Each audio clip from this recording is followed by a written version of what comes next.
So kakatapos lang ng Librarian's Licensure Examination ngayong September 2021, pero sa page ko may mga nagtatanong na tungkol sa review materials.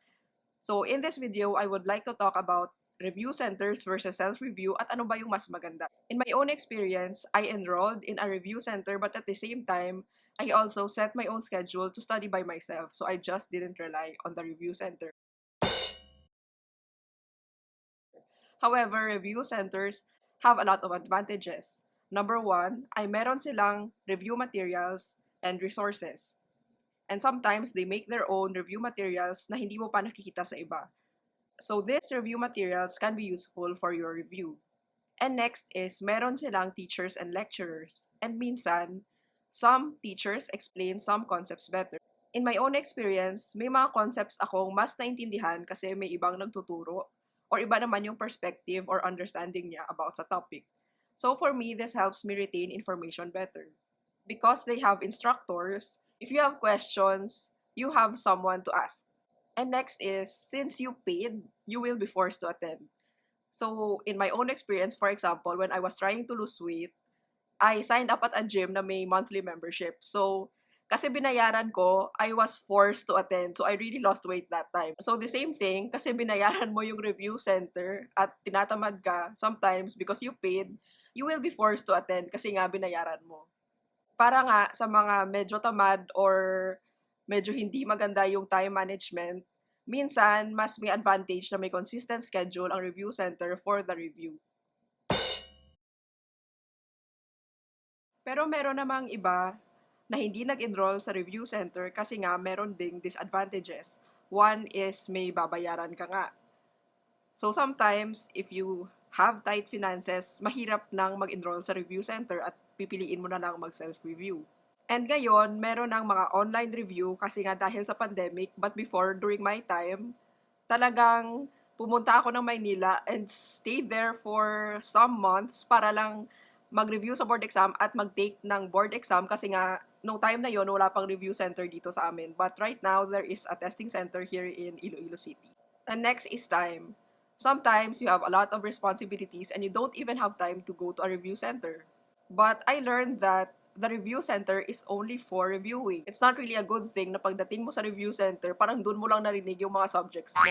So it's good to study beforehand, and the review center is just there to complement what you already studied about.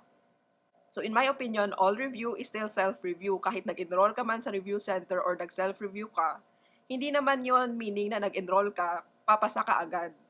Kasi it's also based on your own effort. Marami akong kilalang nag-review nga sa mga top review centers, pero hindi sila nakapasa kasi nga parang nag-rely lang sila sa review center or parang wala silang self-discipline to really study and research on their own.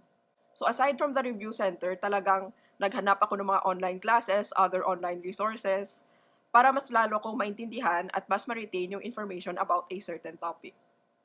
So, if you can afford a review center, why not? Kasi nga makakatulong ito. But if you can't enroll in a review center, you can always self-review. For those who may be self-reviewing, so how can you make the most of your self-review? So, I think that if you are self-reviewing, you really have to set your own schedule and be disciplined and consistent when it comes to studying. I really think that you should study months before the board to prepare well and to have the confidence that you can answer because cramming, it really doesn't help. So for those with families with other responsibilities, I think you should really be strict with the time you set for your review. And if you have this set schedule for your review, magre-review ka lang talaga sa time na yun. And another thing is, if you are reviewing on your own, try to research on new trends, kung ano naman yung bago sa profession mo or field. Sometimes, lumalabas din ito sa mga board exam. And if you are self-reviewing, obvious naman to. Kung may mga kilala kang nag-board na dati, try to get all the copies of the reviewers na meron sa kanila. So this is what I did. Siguro lahat ng kilala ko, tinanong ko kung may mga reviewers sila. And I photocopied it all to study on my own. And na-notice ko that different review centers also have different review materials, different ways of teaching. The more materials you can gather, the better. And next is if you have friends or classmates enrolling in review centers and meron silang mga reviewers, it doesn't hurt to ask them or borrow from them to see kung meron namang new information or other means of presenting that information. And next is always do practice exams. Even in the review center, they also focus on having a time to answer practice exams and discuss the answers. So if you are self-reviewing, I think you need to extend more effort in practicing, in studying, and being more disciplined.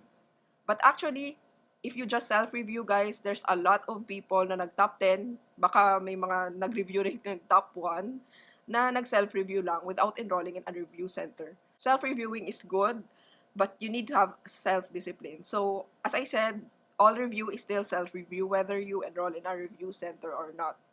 It still depends on your own effort. So, if you are taking the board next year, if you are a board exam retaker, so good luck in your board exam. So that's all for this video. For more videos about librarianship, kung may mga topics kayong gusto nyong pag-usapan dito sa channel, just comment below and subscribe to this channel for more updates.